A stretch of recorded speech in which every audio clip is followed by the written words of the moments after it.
লিখতে গিয়ে বাংলায় যে বর্ণটি প্রথমে আসবে সেটি ওই হরফের একক, সেটি ওই হরফের একক। এখন দেখো আমি একটা বুঝাই দিচ্ছি, দেখেন সবাই।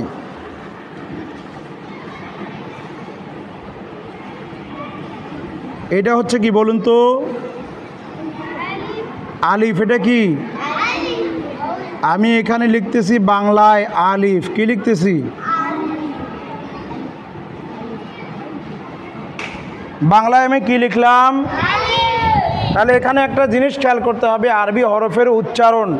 এটা হচ্ছে আরবি হরফের উচ্চারণ, আমি কি করলাম? বাংলায় লিখলাম। কি লিখলাম? তাহলে আরবি হরফের উচ্চারণ লিখতে গিয়ে বাংলায় যে বর্ণটি প্রথমে আসবে, তাহলে এখান থেকে বলো তো বাংলায় প্রথম কোন বর্ণটা এসেছে? কি এসেছে? স্বরে ও, তাই না? স্বরে ও থেকে স্বরে আ হয়, তাই না? তাহলে এখানে প্রথমে কি নিতে হবে? স্বরে ও। এই স্বরে ও আমি এখানে লিখে দিলাম। এটা হচ্ছে আলিফের একক। এটা কি? স্বরেও লিখলাম। তার মানে বাংলায় যে বর্ণটা প্রথমে আসবে এটি হচ্ছে আরবি হরফের একক। মানে বাংলায় আমরা যখন পড়তে যাব তখন আমাদেরকে এই জিনিসটা খেয়াল করতে হবে। প্রথমে আমি কি লিখলাম বলেন সবাই? তারপরে আমি আবার লিখতেছি এখানে কি লিখলাম? এটা। তাহলে আমি এখানে বাংলায় লিখতেছি বয়াকারে। তাহলে বলুন তো বাংলায় আমি লিখতে গিয়ে আরবি হরফের উচ্চারণ ওটা সব একদম বন্ধ করে দেন, সব মনোযোগ এদিকে থাকতে হবে। আচ্ছা বলুন তো আমি আরবি হরফের উচ্চারণটা এখানে বাংলায় লিখতে গিয়ে প্রথমে যে বর্ণটা এসেছে সেই বর্ণটার নাম কি? তাহলে বায়ের একক হবে ব। বায়ের একক কি হবে? বুঝতে পারতেছেন? তারপরে দেখুন আবার আমি এবার কি লিখলাম বলুন তো? তায়ের উচ্চারণটা এখন আমি বাংলায় লিখবো। কিসে লিখবো? তাহলে তয়াকারে। আচ্ছা তায়ের উচ্চারণ যখন আমি বাংলায় লিখলাম তখন প্রথমে কোন বর্ণটা এসেছে? ত হচ্ছে তায়ের একক। ত হচ্ছে তায়ের একক। তারপরে দেখো তো এই বর্ণটার নাম কি? বাংলায় আমি লিখতে গিয়ে ছয় আকারে। তাহলে বলো তো আমি সা বাংলায় উচ্চারণ লিখতে গিয়ে প্রথমে যে বর্ণটা এসেছে সেই বর্ণটা কি? ছ, তাই না? তাহলে সায়ের একক হচ্ছে কি? ছ। মাশাআল্লাহ। তারপরে দেখো তো এই বর্ণটাকে চিনো সবাই? হ্যাঁ। কি লিখলাম আমি? আচ্ছা বলো তো আমি হা লিখতে গিয়ে আরবির উচ্চারণটা বাংলায় লিখতে গিয়ে প্রথমে যেই বর্ণটি এসেছে সেই বর্ণটার নাম কি? হ। কি? তাহলে হায়ের একক হচ্ছে হ। মাশাআল্লাহ। তারপরে এটা কি লিখলাম আমি? জিম, তাই না? জিম যদি বাংলায় আমি উচ্চারণ লিখতে যাই বর্গের জয় দীর্ঘিকার আর ম, কি হয়ে গেল? আচ্ছা আমি জিম লিখতে গিয়ে প্রথমে বাংলা উচ্চারণে যে বর্ণটা এসেছে সেই বর্ণটার নাম কি?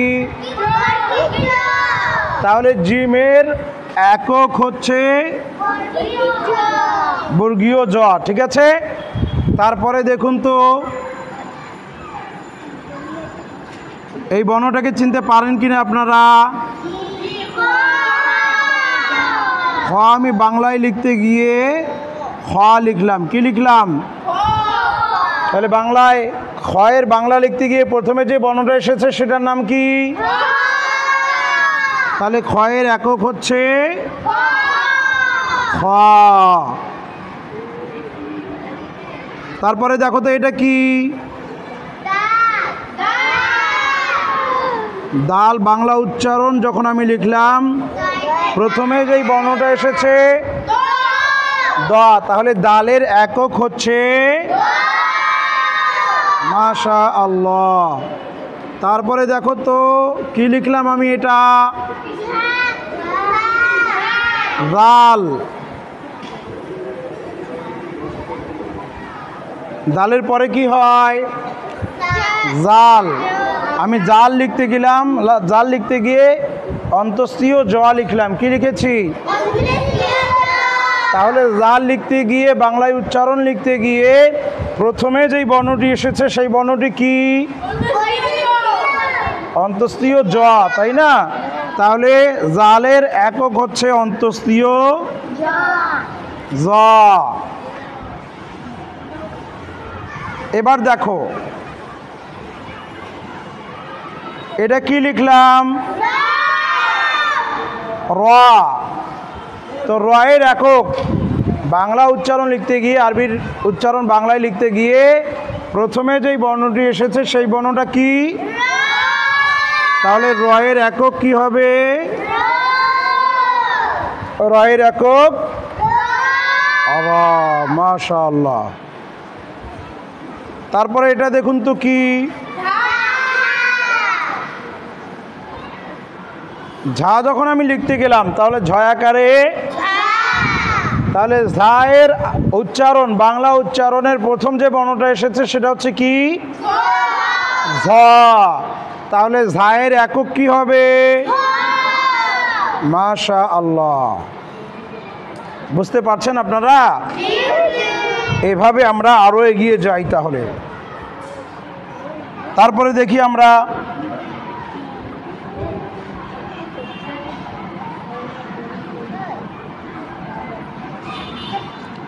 এটা কি বলুন তো? সিন। সিন লিখতে গেলে আমরা ছয় দীর্ঘিকার আর ন দিয়ে দিলাম। কি দিলাম? ছয় দীর্ঘিকার আর দন্ত ন। তাহলে সিন লিখতে গিয়ে প্রথমে যেই বর্ণটি এসেছে সেই বর্ণটা কি? তাহলে ছ, এটাও হচ্ছে কি? সিনের একক। সিনের একক হচ্ছে ছ।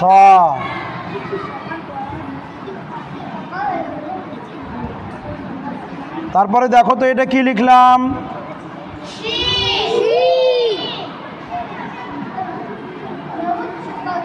তাহলে সিনের একক কি হবে? এই স। ঠিক আছে, সিনের একক স। তারপরে দেখুন তো এটা আমি কি লিখেছি?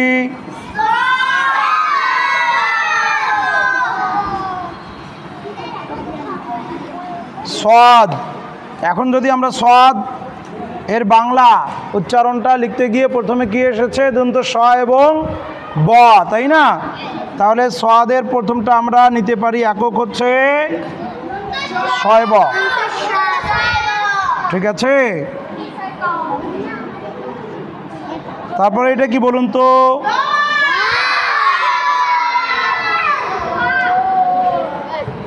দয় ব আর দ। কি হলো? দদ। কি হলো? তাহলে দদের প্রথম বর্ণটা কি? দয় ব। তাহলে দদের একক হচ্ছে এই দয় ব, মানে দ। ঠিক আছে। তারপরে দেখো তো এটা আমি কি লিখলাম?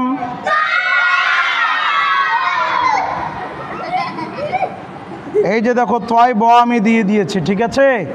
তাহলে ত, এখানে আমরা তয়ের এককটা কি হবে? এই তয় ব দিয়ে ত। ঠিক আছে। তারপরে দেখো তো এটা কি লিখলাম? আমি এখানে জ এবং ব দিয়ে দিলাম। তাহলে জয়ের একক কি হবে?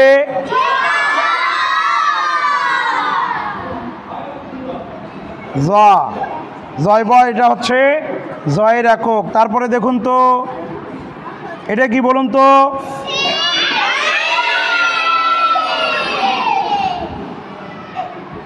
আমি যদি আইন লিখতে যাই, অন্তস্তীয় আকার হর্ষ ইয়ার ন, তাহলে আইন লিখতে গিয়ে প্রথমে যে বর্ণটা আসছে সেটা কি? অন্তস্তীয় অ।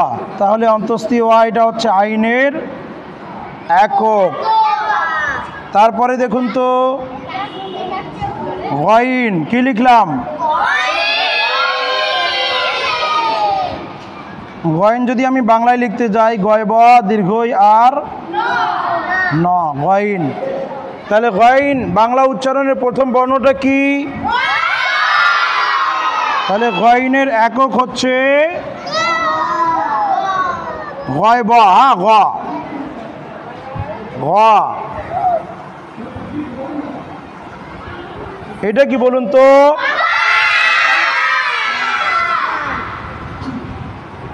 আমি যদি ফা লিখতে যাই, প্রথম বর্ণটা কোন বর্ণ আসে? তাহলে ফায়ের একক হচ্ছে, ফায়ের একক কি? হ্যাঁ। তারপরে আমি লিখলাম কফ, কি লিখলাম? কয় ব আর ফ, কফ, তাই না? তাহলে কফের এককটা প্রথম বাংলা উচ্চারণটা কি? তাহলে কফের একক হচ্ছে ক, ঠিক আছে? তারপরে দেখুন তো এটা কি লিখলাম আমি? কাফ লিখতে গিয়ে আমি প্রথমে কি আসছে? প্রথম বর্ণটা কোন বর্ণ আসছে? ক। তাহলে কাফের একক হচ্ছে কি? ক। কাফের একক কি? ক, কাফ। তারপরে দেখুন তো লাম, এটা কি লিখলাম আমি?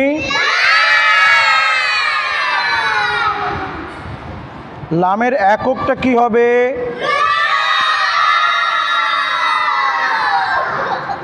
ল, একটু মিডিয়াম। হ্যাঁ,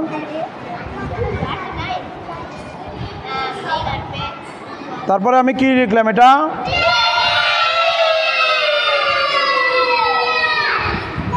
আচ্ছা, মিমের একক কি? আচ্ছা, অত জোরে না। এটা কি? এটা কি? শয়তানি বাবা, আস্তে। মিমের প্রথম বর্ণটা কি? ম। তাহলে মিমের একক হচ্ছে কি? ম। তারপরে এটা দেখুন তো, এটা হচ্ছে নুন, নয় দীর্ঘকার আর ন, কি হলো? তাহলে নুনের একক বাংলা উচ্চারণের প্রথমটা কি? তাহলে এখানে কি হবে? দন্ত ন, ঠিক আছে? তাহলে হয়ে গেল কি? নুন, তাই না? আর বাকি থাকলো, আর বাকি আছে কয়েকটা। এই তো এটা শেষ করতেছি আম্মু। নুন। তারপরে দেখি এদিকে, আমরা একটু দেখি।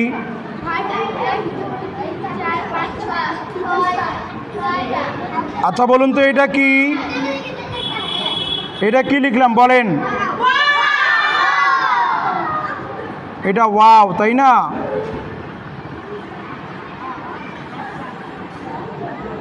আচ্ছা, ওয়াওয়ের প্রথম বর্ণটা কোন বর্ণ? ও।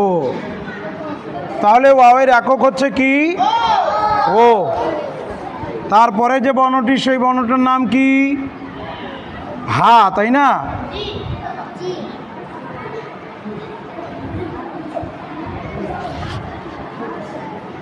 এই বর্ণটা কোন বর্ণ? তাহলে হয় আকারে হা লিখতে গিয়ে প্রথমে যে বর্ণটা বাংলায় উচ্চারণ লিখছি সেটা হচ্ছে কি? হ। তাহলে হায়ের একক হচ্ছে হ। তারপরে দেখো এটা হচ্ছে কি বলতো?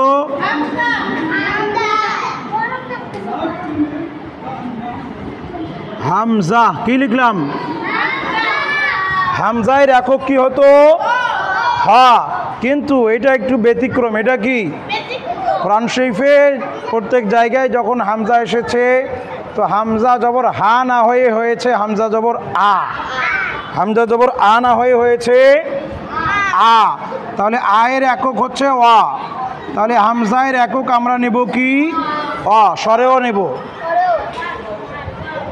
হামজা, ঠিক আছে। তারপরে আমরা নিচ্ছি কি ইয়া, কি নিলাম ইয়া, ইয়ায়ের একক সর্বপ্রথমে কি আছে বাংলা উচ্চারণ করতে ই, তাহলে এখানে হর্ষই হয়ে গেল, ঠিক আছে, এটা হয়ে গেল। তাহলে আপনাদেরকে আজকে এই যে এই পৃষ্ঠাটা সম্পূর্ণটাই আমি পড়ালাম, কি পড়ালাম সম্পূর্ণটাই, অর্থাৎ আরবি হরফের একক শিক্ষা, বাংলায় লিখতে গিয়ে আরবি হরফের একক শিক্ষা আমি আজকে তোমাদেরকে শিখালাম। এটা সবাই বাসায় ভালো মতো পড়বেন, কি করবেন, এটা 56 পৃষ্ঠা, হ্যাঁ।